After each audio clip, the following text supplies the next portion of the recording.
Hello, everybody, and welcome to the next episode of Picture Perfect. I'm your host, Bobby Gross, and I swear to God, Adam, I say this every week. Another big show this week for you guys here on Picture Perfect, talking about M. Night Shyamalan's new movie, Old.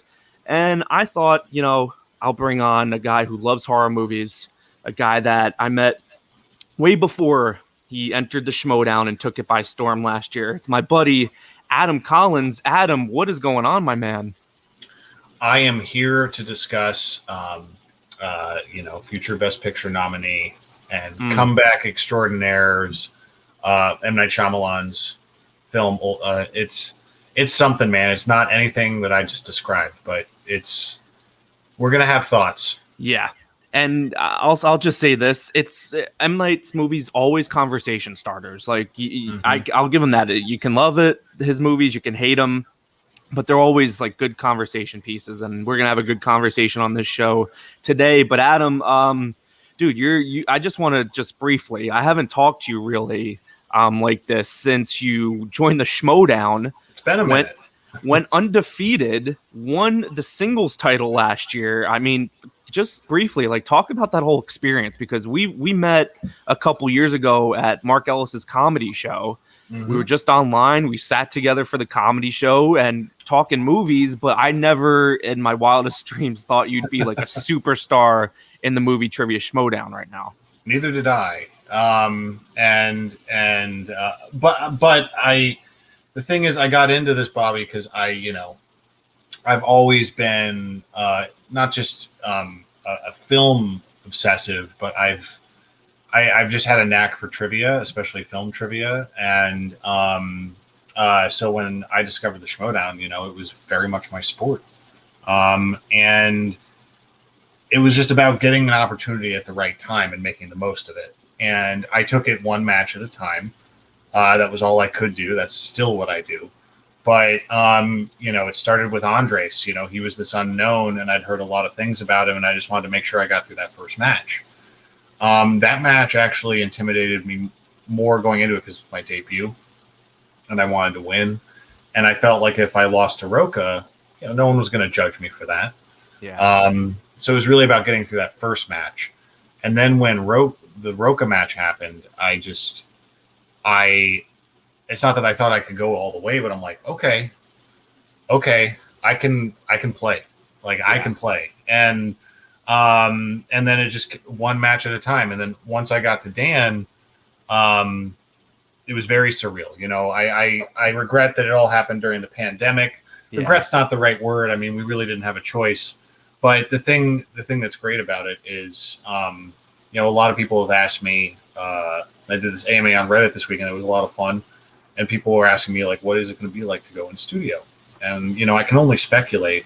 But having had a little exposure on stage and on camera throughout my life, I'm not terribly worried about that aspect of it. I'm just going to be excited. I'll have butterflies, but good butterflies.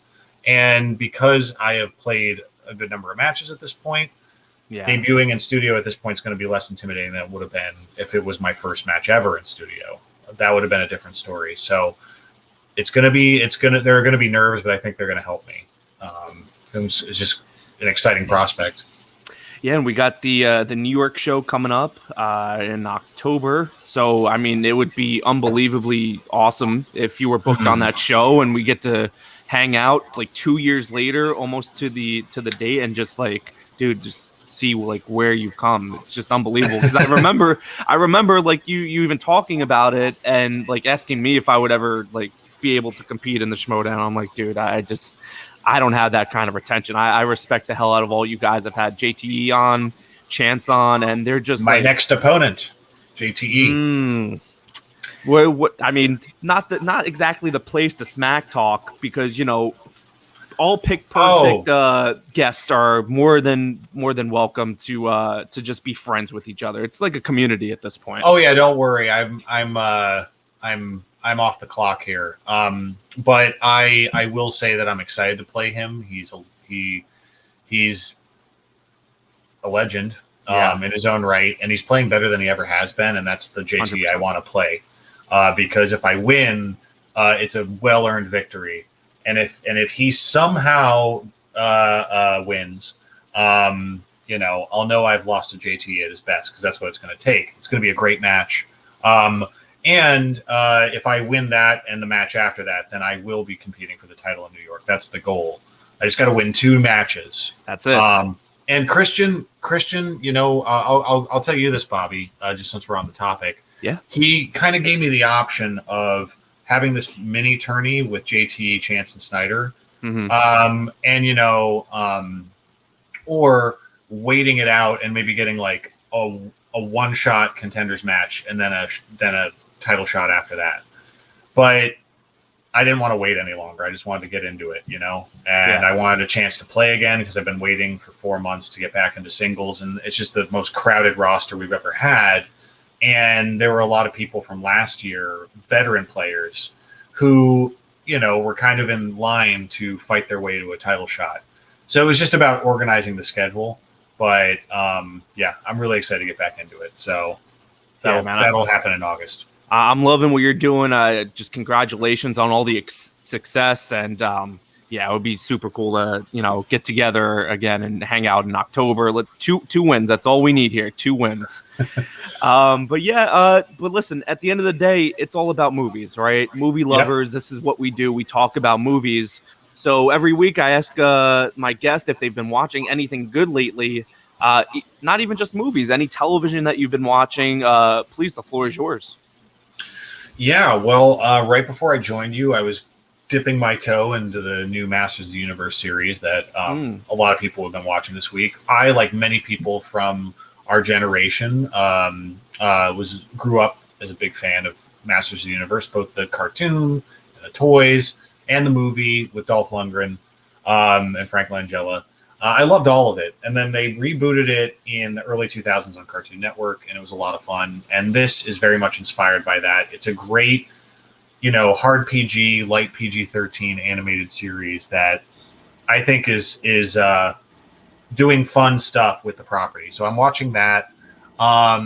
Other than old, I'm trying to think of like new stuff I've been watching with the show, because I've never watched anything Masters of the Universe. I'm not familiar with the franchise. I never had the toys or anything like that. So sell me on the show. Like, for someone who hasn't been really exposed to these characters, do you think it would be an easy watch for a guy like me, or is it more like, we're banking on the nostalgia, but also bringing something fresh to the franchise? Yeah, so it has the brand recognition, the iconography that a lot of older fans have been missing and wanting to see rebooted in some capacity. So it's got that down pat, but it's hardened the edges. It's made it a little more dynamic to look at, whereas the animation from the 80s is very stilted and kind of goofy. But basically, it's like it mixes like a medieval like swords and sorcery story with a space opera. That's really the idea behind it. Was like back when it was conceived, it was like taking Conan the Barbarian and putting him in an intergalactic situation, and that's what He-Man essentially was. And the guy he's fighting, Skeletor, is very much like Emperor Palpatine, but with muscles and a giant like staff. And it's just a very big, colorful world. And like Star Wars, it's set in a galaxy far, far away. It's its own thing, but it's just the animation's really, really cool. I don't know if you heard of or watched the Castlevania series on Netflix. I watched an episode, not my cup of tea, but I definitely understand why people would love it. I mean, it's a gorgeous looking show. Yeah, and it's this is its own style. It's not anime style like Castlevania, but what they have in common is the action and the violence particularly is very impactful. And I think in a year where we saw something like Invincible that really hit, and I finally caught up with like a month ago, it's just a good year for animated stuff. And Masters of the Universe so far, I'm really impressed with. And we got 2 Schmoedown people associated with. Kevin Smith produced it. And right. Griffin Newman voices Orko, the comic relief wizard character. Yeah, he's one of the voices in it, so that's really cool. Maybe Adam Collins up next on the voice cast. Who knows? I'm working on it. I would love to, have a cameo at least. We'll see. But yeah, I recommend this to anyone who's a fan of animation. And if you really liked Invincible, this is not that intense. It's not that R-rated, obviously, but it's good action and really, really cool animation and an all-star voice cast. Mark Hamill, Sarah Michelle Gellar, Tiffany Smith, yes, is in there. Yep. Lots of great voices. So check it out. It's pretty cool. Yeah, and it's interesting too because just recently, for years we've been hearing about this live action reboot of Masters of the Universe, and I believe at one point Noah Centineo was attached to star. And you got to think, like, if this, I don't know what the numbers are. Typically, Netflix doesn't release any numbers, and if it is, they're most likely fugazi. But I mean, you would think if this is a big enough success, they would probably look to acquire the live action rights. And Noah Centineo, also known for his Netflix movies. So this could be, kind of like, I don't know, like The Witcher, where they blend in the live action and then they're also doing some animated stuff. It seems like a big property and there's a big fan base for it. So I'm definitely interested in seeing, like, if it gets to a certain point, maybe this is like Netflix's response to Game of Thrones or something like that. Yeah, I do think this paves the way for the live action reboot finally happening. It's just, there's been no box office appetite for this property yet. Yeah. Building up a groundswell with this series is a good way to start. So we'll see. Thundercats is supposedly being turned into a movie from Adam Wingard. So that'll be interesting. But both of those properties, I think, are ripe for adaptation. And this series is proof of that. You can do really creative stuff with it. I mean, all these 80s properties before my time, I mean, I might not look it, but I'm a 90s kid. So Thundercats before my time, Masters of the Universe before my time. I'm watching for like a Gargoyles movie. That would be sick, like a live action Gargoyles movie. Jordan Peele talked about that at one point. Yeah, that's like a dream. That would be incredible. I mean, Jordan Peele I could see him at least producing it. He may not direct it, but like he might do what he did with Candyman and just like throw his weight behind it to get it made and have some creative control. And I'm good with that. Get a young, talented new director. And you would think at some point, right? Like some studio is going to give this guy $150 million to make whatever he wants because he's got the new one coming out. His past two directorial movies, just big successes. So I feel like, Disney, they'll get anybody. You throw enough money at anybody, they'll get them. So you're getting all these rising stars, the independent guys coming into Marvel. They own Gargoyles, I believe. So, I mean, I don't see any reason why this can't be a big success for Jordan Peele or whatever. Anything he wants to make, eventually he's going to be able to make it, any kind of IP. He already has his own production studio. It's growing rapidly. And the thing that's interesting that he has in common with the director of the film we're going to discuss is he has, in many ways, taken that spot as the event genre filmmaker that M. Night Shyamalan was in the 2000s. And we still line up for Shyamalan movies, hoping he might just grasp at that magic again, because you had The Visit and Split, which were quite decent in their own right. Not as good as like early Shyamalan, in my opinion, but still like gave us all a glimmer of hope, right? Yeah. But Jordan Peele, like Get Out, I think is a damn near perfect film. And I think Us is very, very good. I don't think it's as tight as Get Out, but no doubt. I think it's effective. I think it's acted well. I think it's incredibly atmospheric. I think it's got a cool, big concept.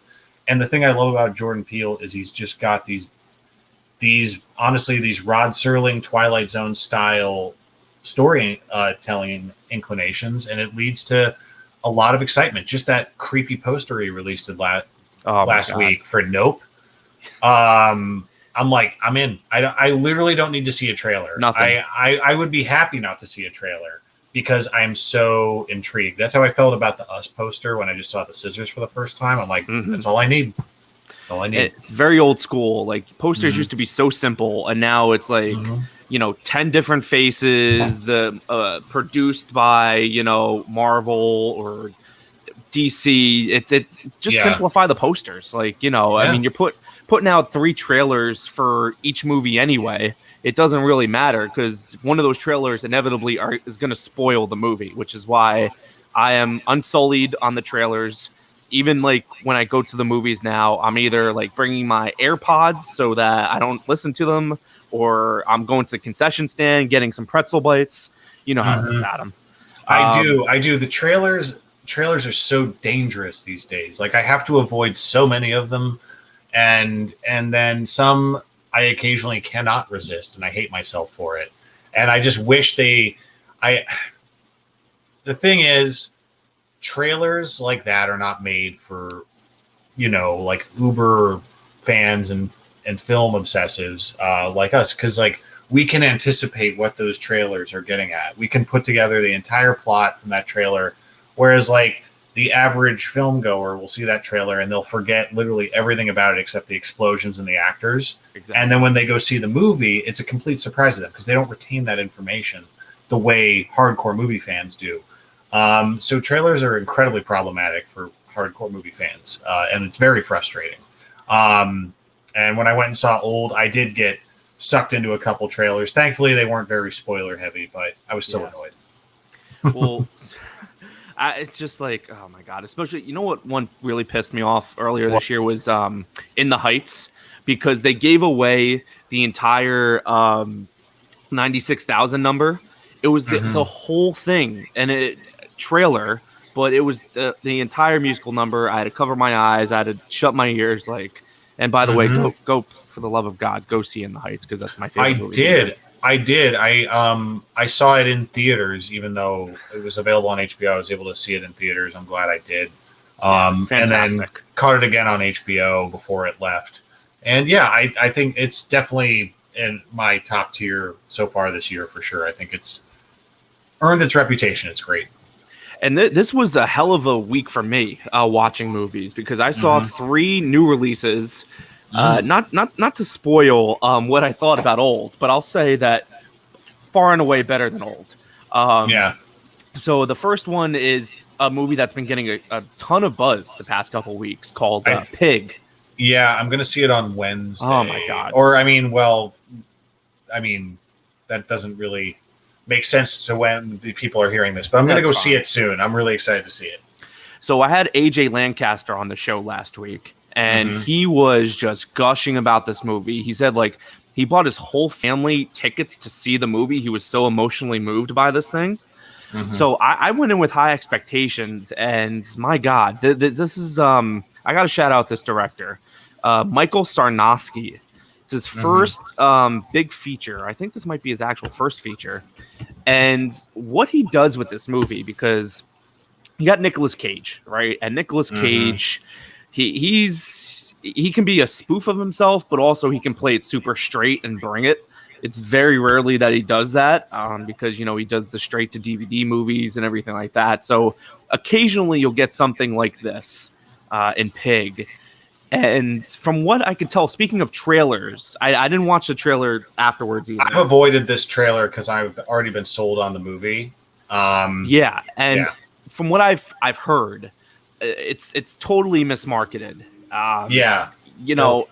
And even just the concept of this movie, like I had heard it, I didn't know much going into it. I thought it was going to be more of like a revenge movie because, I mean, Nicolas Cage, he did all those movies like Color Out of Space and Mandy, like these violent kind of movies and everything like that. Very bloody. I was expecting that kind of movie from this. And you think it starts out that way, and then it just takes a turn. And you are crying, you are emotional. Like it subverts every expectation that you would think with these kind of independent movies. It's got some of that style, the independent film flair to it. But at the end of the day, it's just like a movie about love and connection and loss. And I mean, from top to bottom, you have Nicolas Cage, you have Alex Wolff.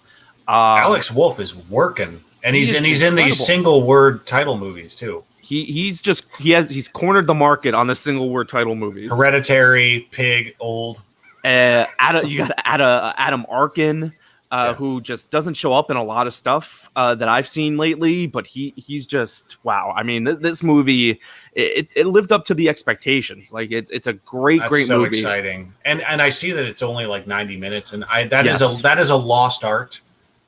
Take notes, Space Jam: A New Legacy. For God's sakes, yeah, that was exhausting. Oh, God. But yeah, like the 90-minute runtime, Nick Cage in his element, the unexpected resonance of this movie. Very, very excited to catch a matinee of it this week. So I will get back to you once I've seen it. Yeah, and I'm so hyped. It's a really small movie too, which I mean, typically these movies kind of come and go, and it's not like distributed by A24. It's a Neon movie, which kind of, they have their hits, but most of the time they're on-demand plays for Neon, so they'll catch up on streaming or whatever. But this one seems to be getting a lot of buzz in the theater, so definitely, guys, go check out Pig. It's in theaters right now. But then this was an unbelievable weekend for documentaries for me. I saw 2 different documentaries, and it feels like a lot of times I'll favor a documentary over a narrative feature. Like a lot of these HBO movies that come out, the documentaries, like Tina from this year was great. There's been a bunch of really good watched all of Heaven's Gate on HBO. Heaven's Gate? Oh, man. I mean, HBO was on a roll, and HBO just put out this new documentary called Woodstock 99, Peace, Love, and Rage. Now, this is part of... I'm confused on like what this exactly is, because it says it's a mini series in a music box. It's called Music Box, and this was like the first episode, but it's a 2-hour movie, so I don't know how they're classifying this thing, but this was on my radar from the Ringer shows. I'm a big Ringer guy. I love the rewatchables. I love Big Picture, The Watch. So Sean Fennessy and Bill Simmons produced this movie. And man, I didn't know anything about this music festival. Woodstock 99. It was just, there was also one sandwiched in between 69 and 99. There was one in 94 that apparently was like the most successful, like without the least amount of problems, because this thing, I mean, it was a train wreck. And it is, I related kind of to like those Fire Festival documentaries, if you watched those a couple years ago, the one that was on Netflix and Hulu. It's just like a train wreck of a documentary that, or in a good sense, that you just can't keep your eyes off of. I mean, these people were like, and a lot of these older kind of big concert series, things are going to go wrong, but like one day in, the plumbing isn't working, people are like, they're rolling around in their own shit, and people are destroying the property. You see all these musical acts. And the interviews are really great.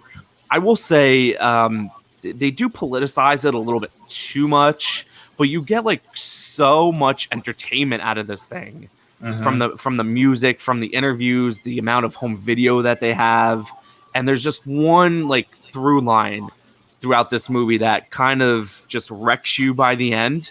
Just completely devastating stuff.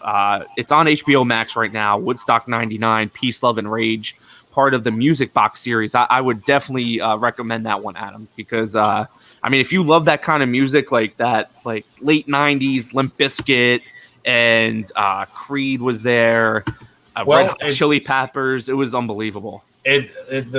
The funny thing is, I haven't seen the documentary, but I'm quite familiar with that concert because a friend of mine had the DVD of it.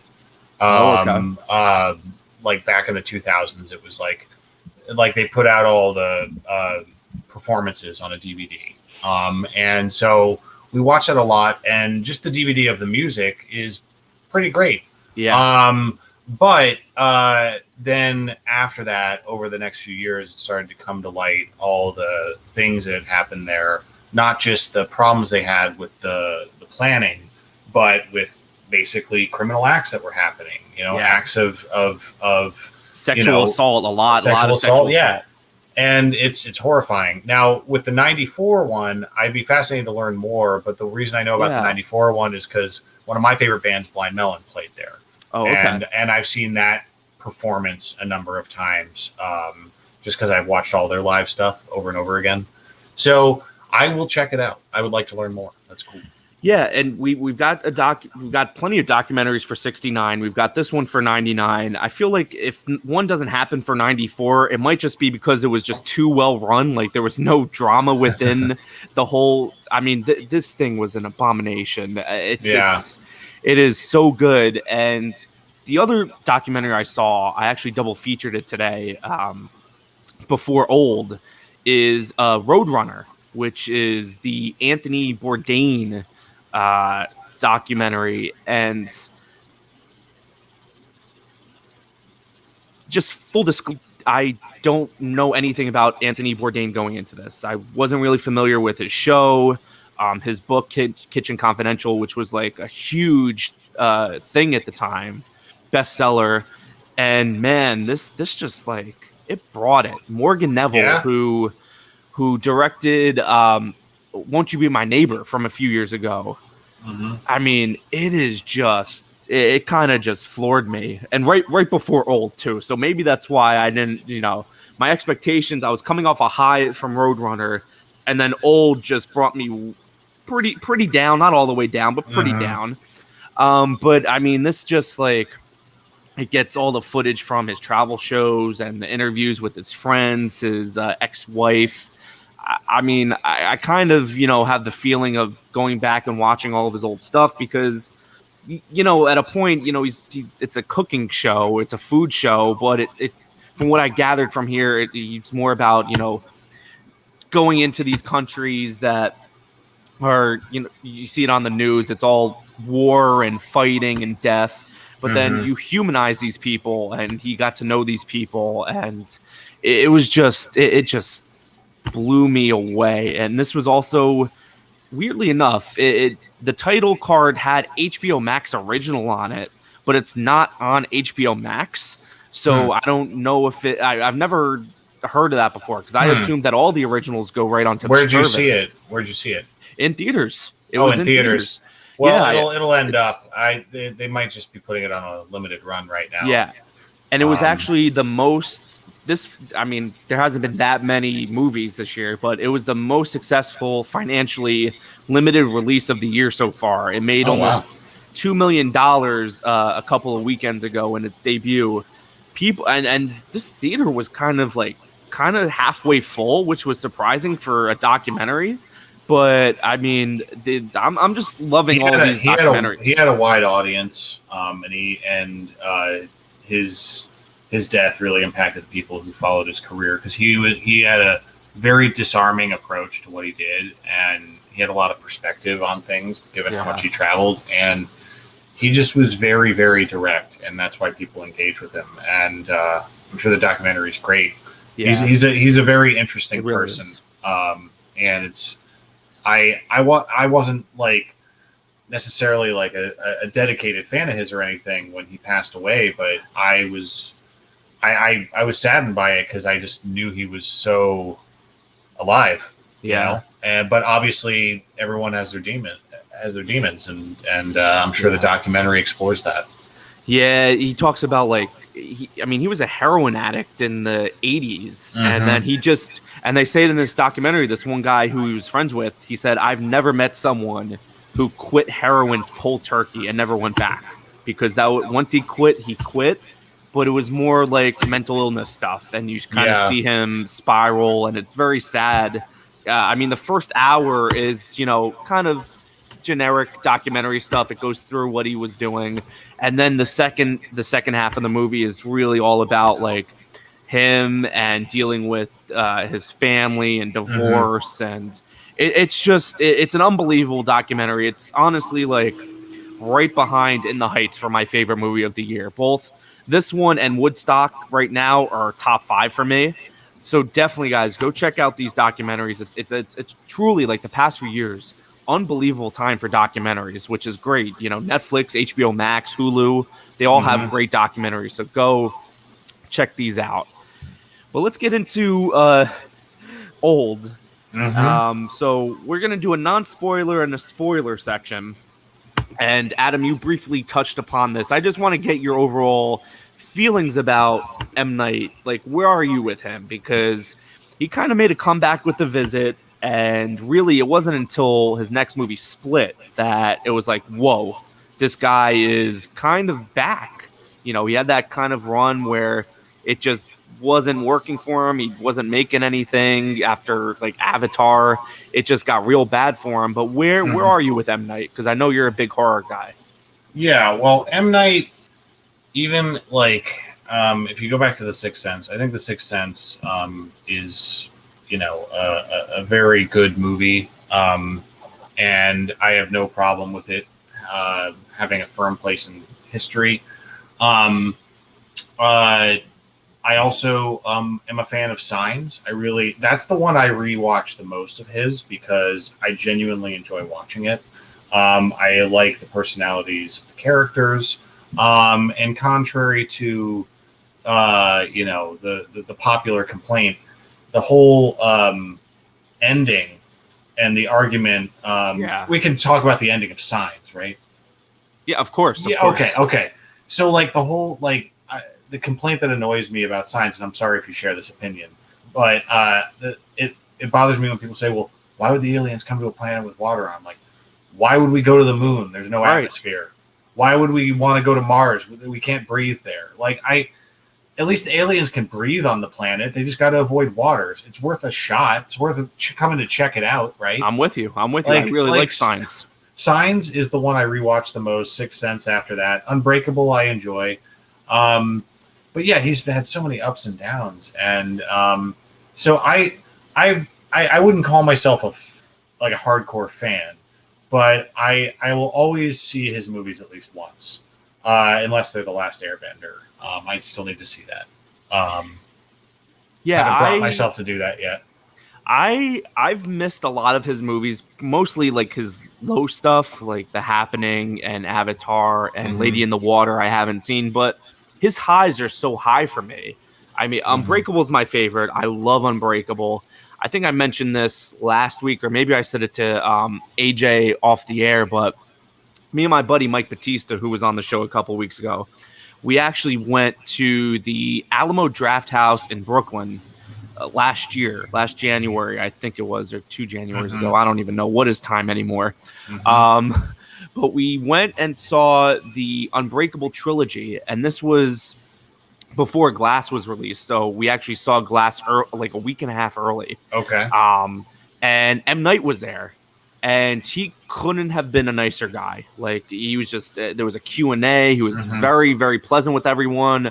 He was energetic. He was happy to be there because I think, you know, he was just, he wasn't doing anything for a while. And when he was successful, he was one of the most successful directors in movies.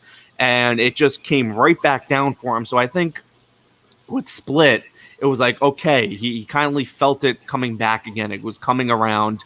And Glass, to me, I mean, I think it's good. It's not like, I mean, it's the worst of the 3 Unbreakable trilogy movies, but it's totally good. I understand what he was going with it. So I always enjoy M. Night movies. Sixth Sense, Signs. The Village is kind of like, I don't really dig that one, but the score in The Village, and the cinematography, stunning, fantastic. Joaquin Phoenix is great. Like, no complaints there. It's just the twist in that one. Just, it was like, okay, it doesn't really change my feelings about the movie for better or worse. So it is what it is. I go back to that one once in a while. I do think that one is interesting. Lady in the Water and The Happening are hard for me to get through more than, like, very often. And most people see The Happening as like an unintentional comedy, so you can watch it from that point of view. I don't know what that film is. I that's one that's been on my watch list for forever, and I just haven't gotten around to it. I love me some Marky Mark talking to a plant. But then we have this movie, right? And this is coming off of Glass. Glass was successful, at least box office wise. It didn't do as well as Split, but it seemed like, you know, he could get movies made now. And Right. it's not like this is a big budget movie. It's probably around $25-30 million if I had to guess. But it just, for me, Adam, this movie it's in the Village range for me. Like, it's fine. It didn't, uh, it has the M. Night isms in there. The script isn't great. I kind of see it as though, I mean, people complain about how these actors deliver these lines of dialogue. I kind of compare it to like Yorgos Lanthimos' dialogue, where it's just super stilted and they're saying it in one direction and you either like it or you don't. This one was kind of a mixed bag for me. Like, there's other people in this movie that do it well, other people that don't. But on the whole, this one was just fine. It was fine. That's generous. I was intrigued by this movie. I really wanted to see it. I had a feeling it was going to end up being kind of goofy. Right. Just like not as goofy as The Happening. I'll give it that, but it's just fascinating to like watch people say this stuff out loud.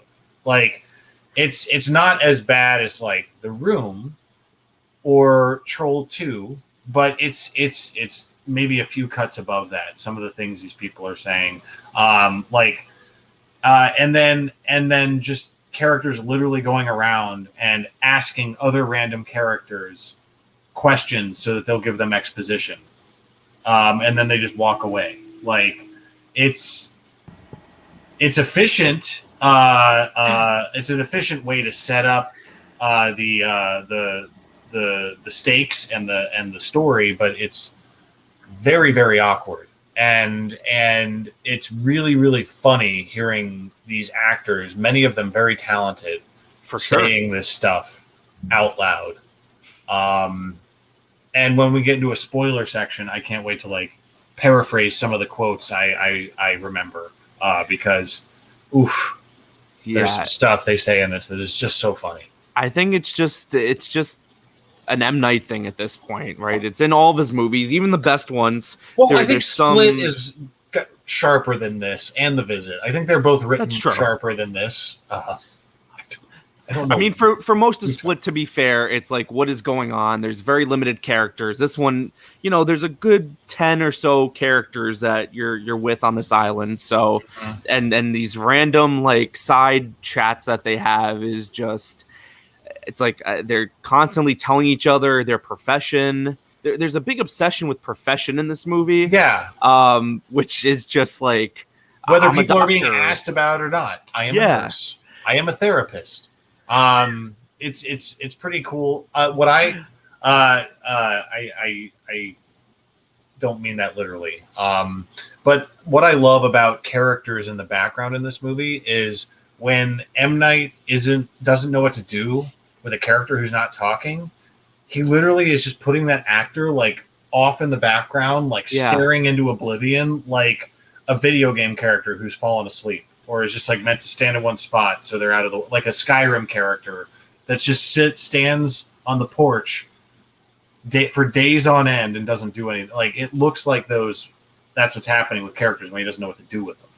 What I enjoyed was, I mean, I don't think these are spoilers, but like, it's like, you see what's going on here. These people are aging. The kids especially are aging throughout this whole movie. And it just seems like nobody knows where anybody is in this movie. Like, they're just all wandering off. Like, at some point, wouldn't you want to like just stay together, see if you can solve this thing? And there is a couple of scenes where they try to, figure out what to do. But it's like, one minute, there's the doctor played by multiple doctors in this movie, Rufus Sewell, who is just out of his mind. And I love how he played it. He's just constantly asking about this Marlon Brando movie because he's I'm not gonna get to spoilers, but like he knows what movies. And Gael Garcia Bernal and Vicky Krieps, they're having their moments. Their last moment was actually like really good stuff. Like, I loved that scene in particular. But everybody's like good. It's just the problem is the script is so limiting in what how they get information out there that at times it's just like so mechanical and telling everybody, the audience, like, this is what's happening, this is who I am, this is what needs to be done. It's just, it gets to a point where it's ridiculous. You know who's not a good actor in this movie? Who's that? M. Night Shyamalan.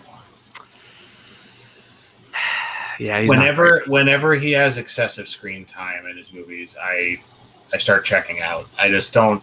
The cameos are cute, but even those are unnecessary at this point. And when he has extensive dialogue, that's when I'm like, all right, whatever. I'm like, is this a student film? Like, I don't like it. He's not a good enough actor. He doesn't have any presence as an actor. It's just, I'm staring at the guy who directed this movie. It takes me out of it. You could have put anyone in his role in this movie and it would have been better. No offense to him, but it's like, look, the one thing you have going for this movie is its weirdness and the facade of what's happening. Yeah. And as soon as I see your very recognizable face, none of it feels like remotely real. It's not great. And his most egregious use of screen time was Lady in the Water. So if you ever get through that, he does not go away in that movie. He also plays a big part at the end of the Village, right? Like he's but I like that because of the way it's framed. You don't see his face right away. That's the way it should be done. But back then, it was more interesting for him to pop up in his movies. He's in Signs a little bit much for my taste, but I let it go because it was like the first time he was ever on screen that much. And but in this movie, I was not a fan of his character, if you want to call it that. I knew something was up with the island.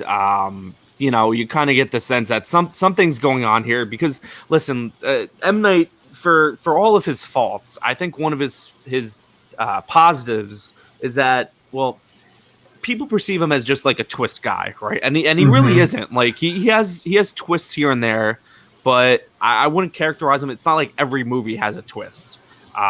There's things that he turns on its head, like in Glass. You didn't expect Bruce Willis to die that way, but I wouldn't say that's a twist necessarily. So, but with this kind of concept, you kind of expect some kind of twist. Without spoiling, did that do anything for you? Did it take away from the movie? Did it add anything to the movie at all? I mean, with this movie, it announces itself pretty blatantly early on, and then they're constantly repeating exposition. But the more they say stuff, the more the more confusing it is, and the more it contradicts itself. Yeah. And then there's not a major twist per se in this. It's just characters figure things out, but that's not a twist. I mean, things are happening. Something has to. There's got to be some kind of explanation for it, and I kind of called what it was just because thinking I'm watching this movie. I'm thinking there's got to be some kind of line of dialogue previously before they got to this island that kind of leads you to believe that it'll come back around, and I kind of figured that halfway through. But I didn't hate this movie. It's just kind of like, it's fine. It's watchable. Do you need to go to the theater and see this thing? Probably not. Although I saw this in Dolby, and there's one part where there's a baby involved, and I swore to God that there was a baby in the theater. Like the way that the sound design was, I was actually I knew what was going on the screen. I was just second guessing. Wait, is there an actual baby in this theater right now? So the sound is great in a Dolby theater, but I can't necessarily like say run out and go see this thing because it's just kind of, it's fine. I do think that everyone should see this, at the very least, when it pops up for free on a streaming service. Yeah. I think you have nothing to lose by just checking it out, especially if you watch it. If you have the opportunity to watch it with somebody, it's the kind of movie that afterwards it's fun to talk about with someone you've just watched it with. Or during, like if you're watching at home, this is a perfect one to talk during, because honestly, you're going to hear the same information like 2 or 3 times. Oh yeah, yeah. There's that. But I agree. I really like the weirdness of like Rufus Sewell's character is one, but then that guy, that rapper, Mid-Sized Sedan. That first of all, the name is incredible. Fantastic. But that guy made no sense. His presence, his function within the plot, he was completely random, and we just have to take the character's word for it that he's a famous rapper, because they didn't contextualize that at all. Like, you could at least had a music video of his on in the background in the beginning. I don't know. It's just like, this guy is a rapper. We recognize him. His name is Mid-Sized Sedan. Like okay. It is a bizarre movie. But I gotta say it's got a great hook with the aging thing. Like it's a great concept. And the first act, if this were a short film, I think it would be an effective 30-minute, like we're all doomed kind of a story. Yeah. Because the initial creepiness of the kids getting big, that I found very effective. I found that very unnerving, especially as a parent. The horror on their faces looking at their kids, getting older so fast. I identified with that because that is just like something that, would fundamentally freak you out as a parent. And but I wish it had gone to more interesting places. And for good, it's not a spoiler to say that they don't bother really even aging the adults in this, and that's what I hated, because the kids stuff was effective because they cast all these different actors, but then with the parents, they throw on barely any makeup, and they start slurring their words and limping around, but that's about it. Yeah, and that was disappointing. I'm bad at this, characterizing horror movies as horror movies, because I just don't. I'm never scared in a horror movie. So would you classify this as a horror movie, or just kind of like, I mean, what is this thing? Because there's definitely creepiness, like, especially in the third act, there's a few things that happen that I'm like, wow, that's a striking, like, creepy visual image here. But I was never like remotely scared at all. No, I mean, horror is a broad term. I would say, it would classify as a horror film and a thriller, but loosely, and it's soft around the edges. There's no gratuitous violence. Well, there's some moments that are a little yucky, but nothing. They don't linger on violence or blood or viscera. But I mean, I think things like The Sixth Sense. And even Signs are more horror specific. The Visit as well, but his movies always are meant to be suspenseful. And this, And this movie does have some level of suspense to it. It starts to peter out towards the end, but it does have some. Little repetitive, very repetitive. They could have shaved it down by about 20 minutes. M.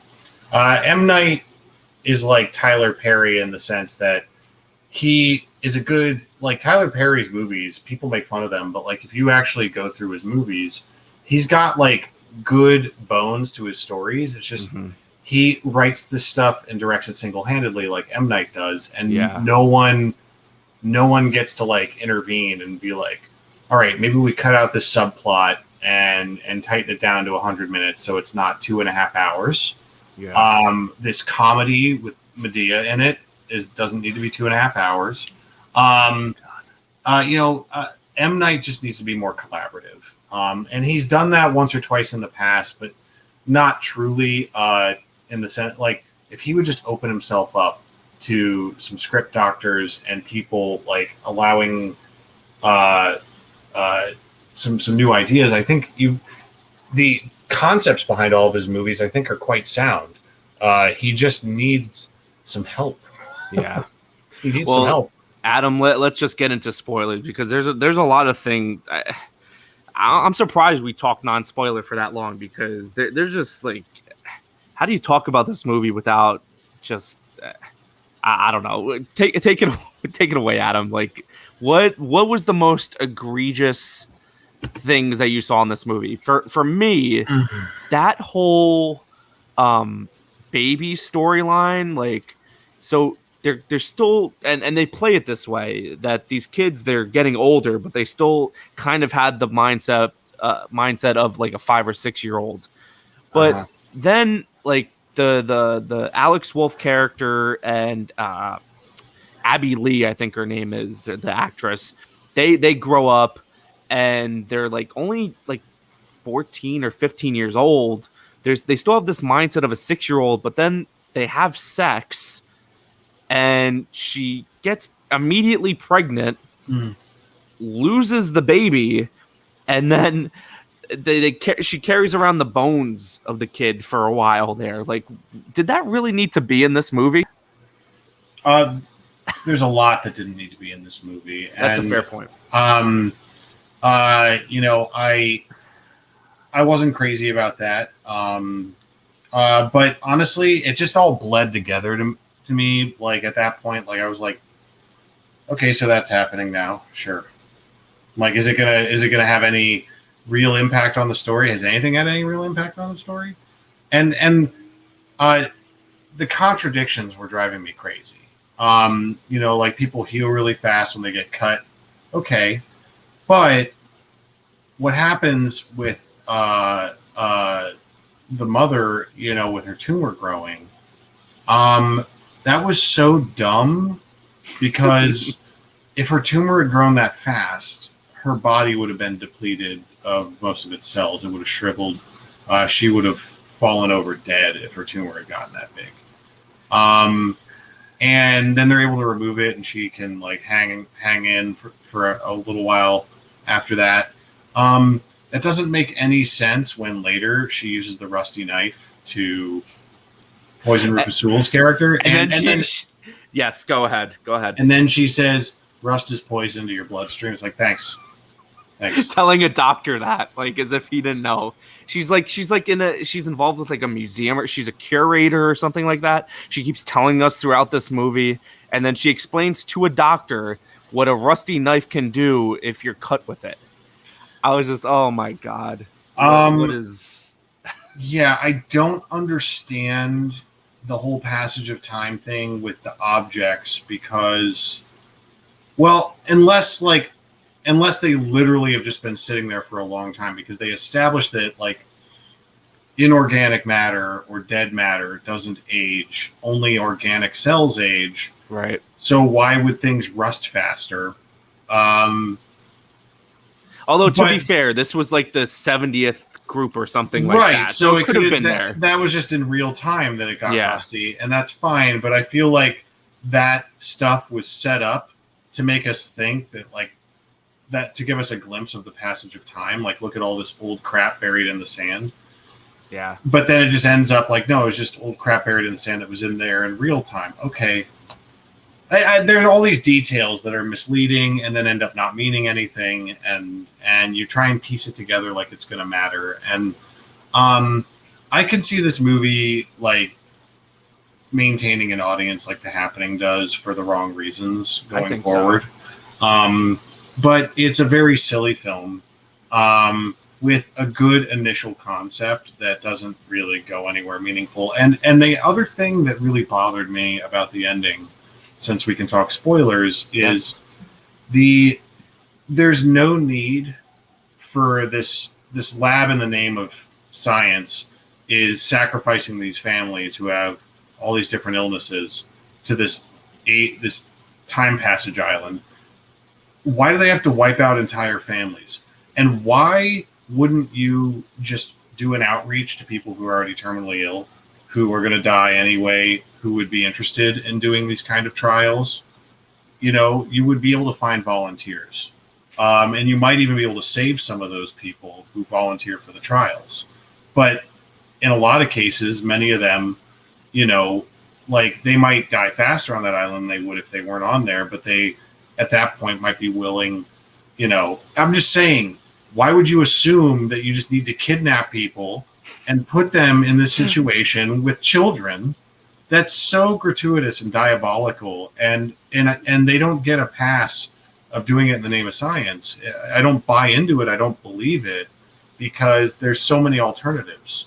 Yeah. And that's just one of them that I recommended. You don't have to throw entire families into this meat grinder and then be like, well, we're going to cure epilepsy. Okay, but it didn't add up, man. It didn't add up.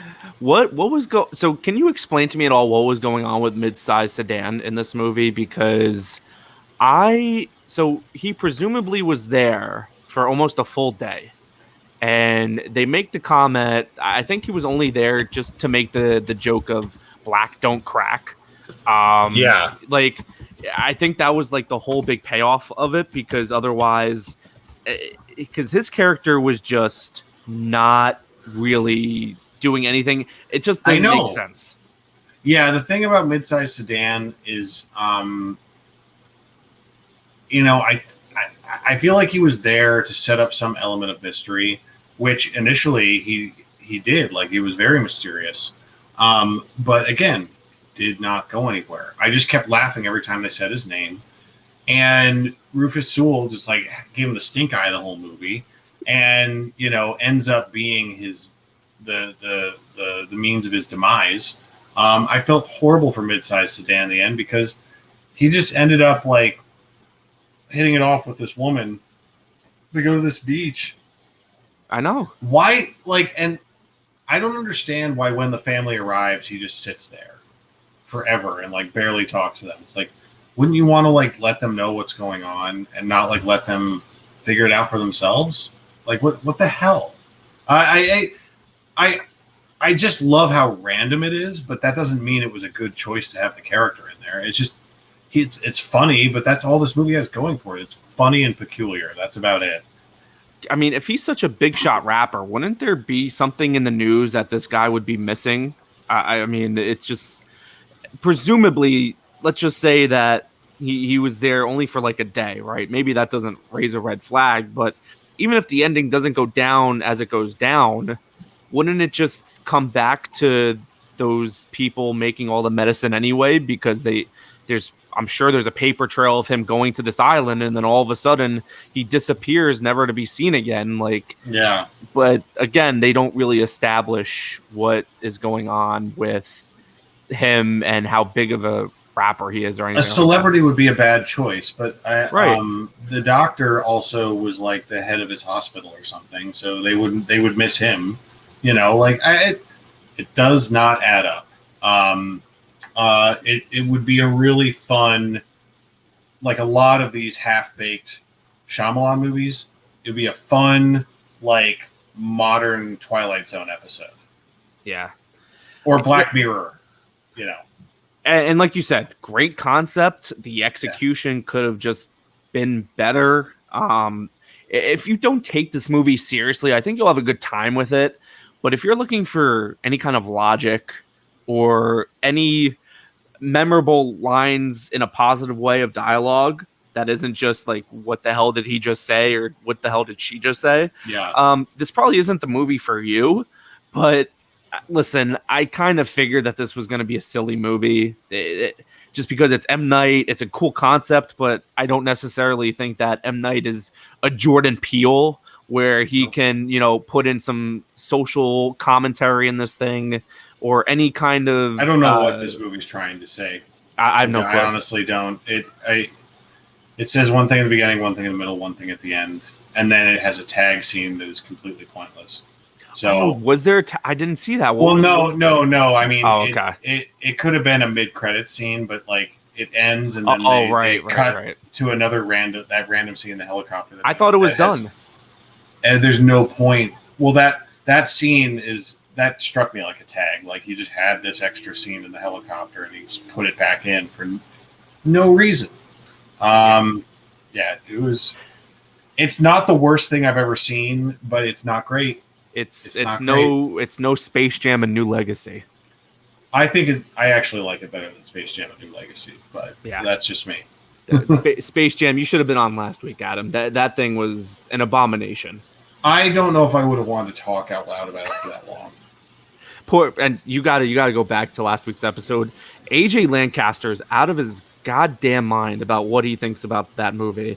Just an unbelievable theory. It's almost as crazy as the movie itself, which is saying something. I rewatched the original Space Jam after watching the new one, and I've never been a big Space Jam person. I saw it when I was young. I was the right age, but I never fell in love with it the way I did with like Roger Rabbit by comparison. And I went back to watch it to see if it had stuff I missed. And honestly, that movie, in my opinion, is a very relatively flat movie with some good Looney Tunes moments. And Michael's not a good actor, but he means well in it. But at least it's short. That's what I liked about the original Space Jam. It was like 80 minutes. Oh my god! And this new one was 2 hours. So just awful. Thank God I wasn't in the theater for that. That was an HBO Max movie if I ever saw one. No, I chipped away at that one. I did in like 4 sittings. I couldn't sit through it. Oh my God. Better you than me. I just ripped it off like a Band-Aid. I was like, let me get this over with and go on with my day. But Adam, we're coming to the end of the show. I know you got to head out, but real quick, before we leave, we do a game every week, 60-second speed rounds, all kinds of movie-related questions. There's no correct answers. You don't need a whiteboard for this. You just say it out loud, 60 seconds, fun questions. You ready to go out? I am ready. All right. So we got the clock ready, and 60 seconds starts now. Batman or Superman? Batman. Lord of the Rings or Harry Potter? Lord of the Rings. Lights on or off when watching movies at home? Off. Do you stay through the credits? Yes. Favorite streaming service? Currently HBO Max. Do you arrive early or late for the previews? Early. Ever snuck into a movie? Yes. Ever walked out on a movie? Yes. Favorite movie snack? Goobers. Favorite movie drink? Diet soda. Not picky. Seltzer as well. Star Wars or Marvel? Star Wars. If you could see one movie for the first time again, what would it be? Jim Jarmusch's Dead Man from 1995. Are you on the AMC list? Yes. Love it. Dolby or IMAX? Dolby's fine. That's time. Yeah. Every week, so my guests are on the A-list. We are part of the entourage now. So, Adam, you are more than welcome to join mine, Bethany's, and AJ Lancaster's entourage because we are all about that AMC A-list, baby. 3 movies a week. You can't beat it. Yeah, I'm getting back into the rhythm. I reactivated my A-list. I don't live near an AMC near my actual house, but I'm on the road with AMCs nearby all the time, and that's where I see my movies, is when I'm driving and I can grab an AMC in random towns. So unbelievable. Love the A-list. Adam, thank you for being on the show, man. This Pleasure. was honestly... This was such a good time. And like I said, I hope we get to hang out soon in New York, hopefully, where you're challenging for the title. I'm going to be at the event regardless, most likely. Awesome. But hopefully I'm competing. Adam, where can the people find you? What are you doing these days besides schmoeing down? Right. Well, yeah, the big match with JT is going to happen sometime in August, so keep your eyes peeled. But my handle right there, at Eisenthor for audio listeners, AIZ as in zebra, AN as in Nancy, THOR. Letterboxd and Twitter is what is where I prefer to interact with people on social media, so follow me there. And I recently started a regular show on Video Drew's channel with her called Why Are We Like This? It's going to be twice a month on Saturdays at 7 Pacific, 10 Eastern. We had our debut episode last week. Awesome. It's on Video Drew's channel. You can watch the rerun, but feel free to tune in live for upcoming episodes where we discuss movies, yes, but larger pop culture questions. And we will occasionally have guests on as well. So it was a lot of fun. We had a really good reaction from people. So hopefully we'll continue with that for a while. And all those links will be in the description of this episode. And just so some housekeeping for the show, you can find us on YouTube, Picture Perfect, on all of the streaming platforms, audio, Spotify, Apple Podcasts. If you're watching on YouTube, leave a thumbs up, subscribe to the channel. That would be lovely. iTunes, you can give us 5 stars. That would be great. But thanks for listening, guys. We'll catch you next week on Picture Perfect.